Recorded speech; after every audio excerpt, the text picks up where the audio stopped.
Attorney Lin Wood is defending himself after being accused of threatening the life of Vice President Mike Pence when he suggested that Mike Pence would stand trial for treason and be subject to death by firing squad as a result of it. So let's talk about the legal implications of this after we look at the facts.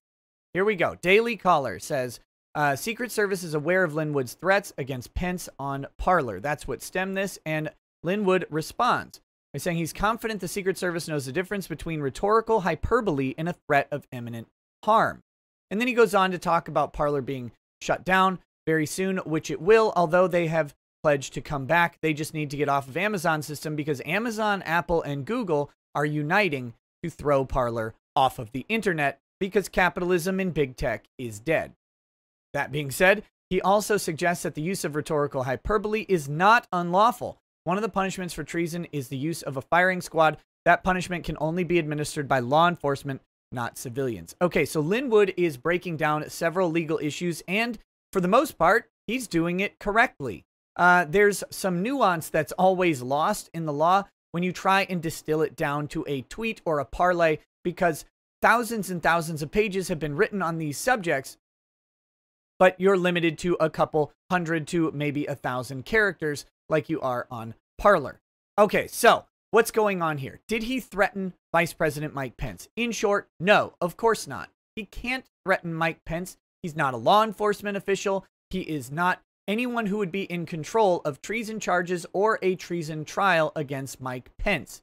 What he is doing is he's using this sort of statement, this shocking statement, hyperbolic statement about Mike Pence being charged for treason and then subject to death to express dismay or dissatisfaction with a public official, which I must remind everybody because we're entering an age. We're entering a new age of solid government power and a boot on the neck of free speech that suggests that we cannot express dissatisfaction with our elected officials, even though those same elected officials have been expressing their dissatisfaction with Donald Trump for 4 straight years now. We are no longer going to be allowed to do anything of the sort unless it's the right target. And in fact, I'm emphasizing the right target because those targets will be open season. Anyone on the left will be completely fine.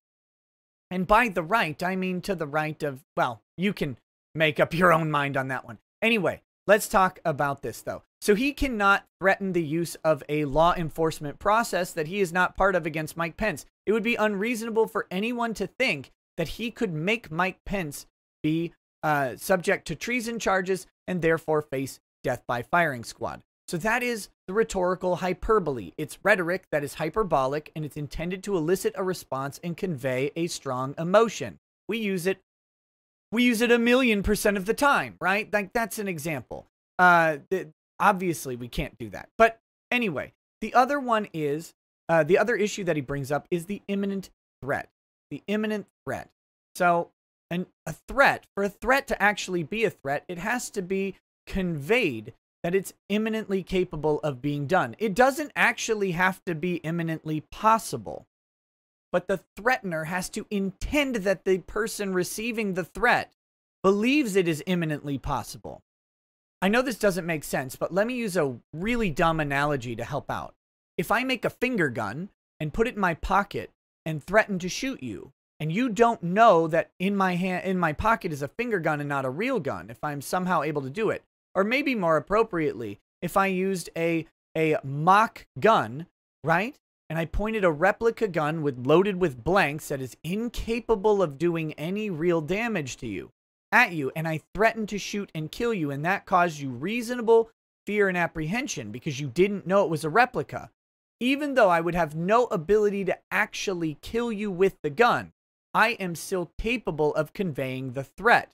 And if I'm intending to do so, like we're not friends playing some prank or something, but I'm intending to cause fear and apprehension and threaten you, then I can be guilty. Here, obviously, that's not a possibility. Lin Wood can't threaten Mike Pence with a trial for treason. Mike Pence's response would probably be, don't threaten me with a good time, and there's no reasonable vice president, no reasonable similarly situated person to Mike Pence that would find Lin Wood's words to be threatening. So Lin Wood is correct. He did not threaten Mike Pence. This is all a bunch of nonsense, and it's part of the ongoing and escalating attack on the right. It's coming on social media and in mass media, and they are unified in thought, and they are unified on this entirely. So, and don't look to your politicians to rewrite the laws or change anything to save you.